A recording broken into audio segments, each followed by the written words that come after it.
17th European Championship final. We have reached the moment, people. After a European Championship that has had a lot of discussion. Terrible. First match day was amazing. Players not performing. Superstars really failing. But we have our two nations. We have España trying to go for a record 4th European Championship and trying to win their first major trophy since 2012. And we have England trying to go for their first major trophy since 1966 and their first ever European trophy.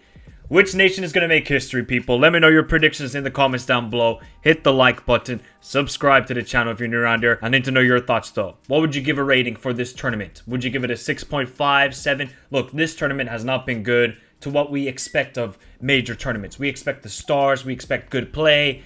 So far from these European Championships, it's not been great. Even as an international football fan myself, I haven't enjoyed it. But we've still had some good moments. I think we got a final that is super intriguing. We got Spain, who have been perfect, looking like the most dominant side since 2012 Spain at a European Championship. Then we have England, who have hit gold at times, but mostly have hit bricks because some of the performances have been so average. But they're here, and they're here because of talent and in-game subs by Gareth Southgate. Who's going to win? Who's going to lift the trophy at the iconic Berlin Olympic Stadium? I remember the last final that was there for a major tournament. It was, of course, the World Cup in 2006. Hopefully nobody headbutts. When I initially think of this final, I just think of good football of Spain against individual moments of England.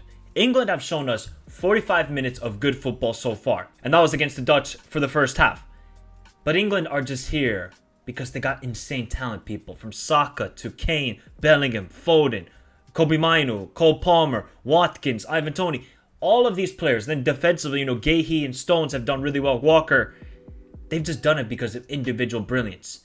And can that individual brilliance take them over the line in one more game? It would be hilarious to see England win this Euros because they're not deserving of it. But I hate this mantra of, oh, they deserve to win the championship. They deserve to win the game. No.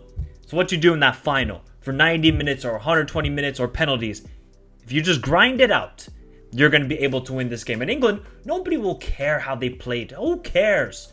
All they will care about is when they look at Wikipedia and it says 2024 European champions. And that's what England are trying to strive for.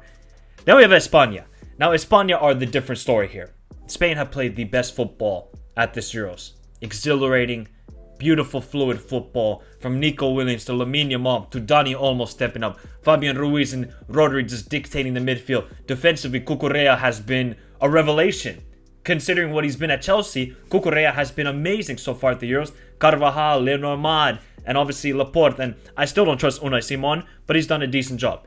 Spain have been a monster. Luis de la Fuente trying to collect all the rings. Give me all the rings. Give me the U19s. Give me the U21s. And now he's trying to go for the men's European Championship. Would be some collection for Luis de la Fuente.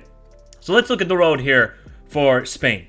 It's been ultra dominant. Beating France, beating Germany, beating Italy, beating Croatia. Now, if I just say that on paper, you're like, wow, these guys really should be winning this final. The way they dragged it out against Germany, a very tense game. Both teams could have easily won it. France, I thought they were the better team. Yeah, okay, France had their chances in the second half. You guys just want the boring possession style of football? We'll give it to you in the second half. In Spain, just comfortable winners on the day. Georgia, dominant performance. Albania, B team. Italy, that game is not 1-0. Should have been 4-3-0. Donnarumma was insane. And 3-0 victory over Croatia. Overall, just Spain have been a joy to watch. I think because so many teams have flopped and underperformed, but Spain have sort of over-exceeded expectations. I know they were going to be a very fun team to watch, but defensively, I was worried about them. I mean, they've conceded, what? 3 goals all tournament? 3. That's pretty incredible. In 6 games? That just shows that every player has a role on this team. And every player is executing their position to a T. I'm thinking of really Cucurella. Cucurella has been amazing. Defensively good, going forward, adding something to Nico Williams' game. And now you got to think of the young stars. Nico Williams and Lamine Yamal. If these guys can ball out with the way they've been playing, Nico Williams has sometimes a good game, then it's Lamine Yamal, then back to Nico, then back to Lamine. I mean, we saw Lamine. The guy became the youngest goal scorer ever in European Championship history. If somehow he balls out in this final and gets like a goal, an assist, or 2 goals, I mean, might as well give him player of the tournament and the young player of the tournament.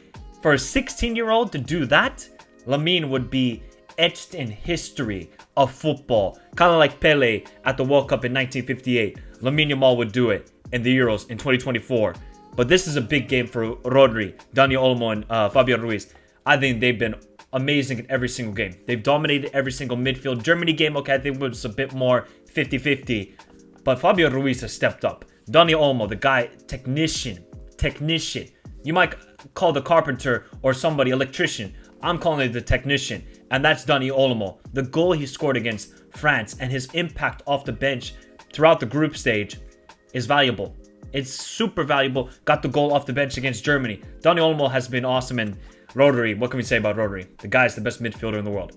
The way he just dictates play, able to progress with the ball, good passing. I mean, Rodri is just a complete midfielder. If Rodri wasn't playing at these Euros, Spain wouldn't make it this far.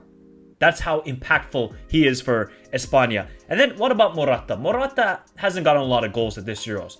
But what he does so well is the hold-up play, link-up play, and being the captain, he has to set an example. But it's always funny. The best team doesn't always win the Euros. And I think a prime example of this is France from 2016. They were playing great football. They beat Germany in the semifinals. We thought, okay, they're going to beat Portugal. And yeah, they were the better team in the final, but they didn't win. And that's their own fault because they didn't convert the chances and they lost it.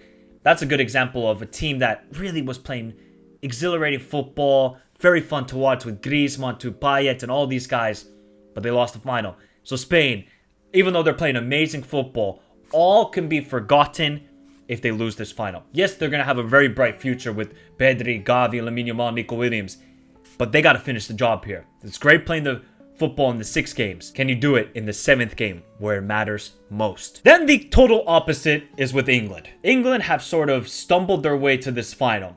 People can say, oh, they've been lucky. They got the lucky side of the draw. Hey, you know what? Sometimes in football, you need luck. Now, were they great in the group stage? Heck no. Only 2 goals. 1 goal conceded. The draw against Slovenia, I thought it was really poor. Draw against Denmark, really poor. Serbia was good for 30 minutes in the first half and then average for the rest of it. Then we go to Slovakia. I mean, they were 1-0 down. Bellingham saves the day. Switzerland, 1-0 down. Saka saves the day. And then the Dutch, 1-0 down. And guess who was off the bench? Ollie Watkins. They've been down and out, and you just think to yourself, who's going to get the goal here? Who can shine when it's so pressure moments? Well, you got the likes of Saka, Bellingham, Foden, Kane, guys off the bench, Cole Palmer. I can go on and on. That exemplifies how talented this team is. And that they have the mentality. That's the thing you could always criticize about England in the past. They don't have the mentality to get it over the line. This team, under Gareth Southgate, yeah, you can say what you want about tactically, but they have built a mentality that when we're 1-0 down, now we're going to start playing. It would be nice if you could start playing that way when it's 0-0. These English players want to create history, and that's why I respect about them highly. But the key for them is, I don't think defensively they can be so strong to keep the Spanish side quiet. Especially Trippier. I'm really worried about Trippier against Lamine Yamal because we see the impact he is. Carvajal coming back into the lineup for Spain. That's a danger. Then how can the midfield? The midfield has to compete. Kobe Mainu, Declan Rice, and Bellingham. You're going up against 3 quality midfielders of Spain. If England want to win this game, their midfield has to step it up. I thought Kobe Mainu in the last game was brilliant. Bellingham, Rice, he's okay, dictating play, defensively solid except conceding that first goal. That's the key for England. Defensively, they got to be strong. They got the attackers. I'm not too worried about them creating the chances or getting that one moment of brilliance. But it's about defensively and the midfield. How do they compete up against Spain's midfield and Spain's attack? But England have the threat. They can threaten Spain. Maybe Spain haven't really faced individual talents like this. Okay, yeah, they faced Germany. France, it was just France's lackluster attack. England got to look at Germany. Germany just said, okay, we're going to put crosses into the box. We're going to get our star players on the ball as much as possible. Jamal Musiala, Wirtz coming off the bench. England got to look at that. They say, we got to get the ball to Foden as many times as possible. Same thing with Saka. And they can create that moment. It's not going to be about, oh, beautiful football. Look at this 1-2 combination play. No, it's about give me the ball and I will create the magic. And that's how England are going to lift the trophy. And if these players can achieve it, after all the criticism they have faced and all the criticism that Southgate has faced, they can overcome all that adversity and win it, they can do this. To all, even myself, I've been so critical of this side, and everybody has, because we know the talent they have at their disposal, but they haven't shown it consistently throughout this Euros. If Luis de la Fuente can do this after winning the U19s and the U21s, almost winning the Olympics, I mean, the guy is a genius. He didn't have a great time with Athletic Bilbao, but clearly, when he's managing a Spanish national team, no matter what the age, the guy is a winner. And then we have Gareth Southgate. Imagine if Gareth Southgate, after all the shit he has gotten from the media to the fans, and he can win a European championship, oh my, he would feel such gratification and such sort of euphoria. Because you can see the guys under massive pressure, and so are the players, but specifically Southgate, because he has to answer all the questions. It would be an amazing moment for Southgate. But my prediction is, Spain have been amazing, and England have been sort of lackluster.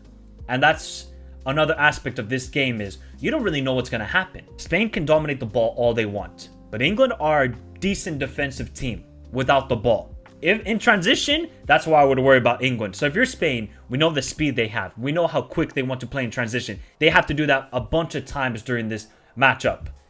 And England, it's about just getting your star players the ball and not being shy in the moment. We saw against Italy in the last Euros what happened with Southgate. They went way too defensive. If you go 1-0 up England, learn from your mistakes in the past final and get the second goal so you feel comfortable. For some Spanish players, this is the biggest game. I mean, Carvajal won't be phased. Rodri won't be phased. But I'm thinking of other players like Lamine Yamal, Nico Williams, Morata, Cucurella.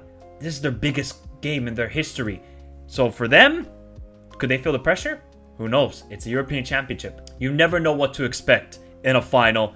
And my prediction is, I did pick England before the tournament to win it.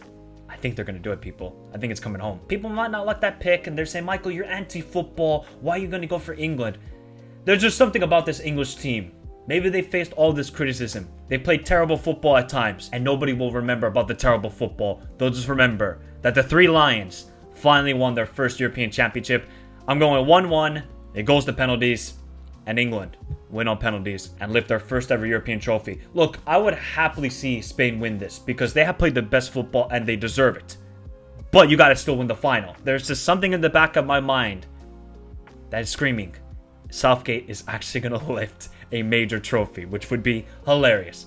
But let me know your predictions in the comments down below. Remember to hit the like button, subscribe to the channel if you're new around here, and who has been your player of the tournament. Let me know your thoughts in the comments down below. We will be live after the game on Sunday for the match reaction, either for an España win or England winning their first trophy since 1966. But have a beautiful day. Stay safe in this crazy world. Till next time, adios.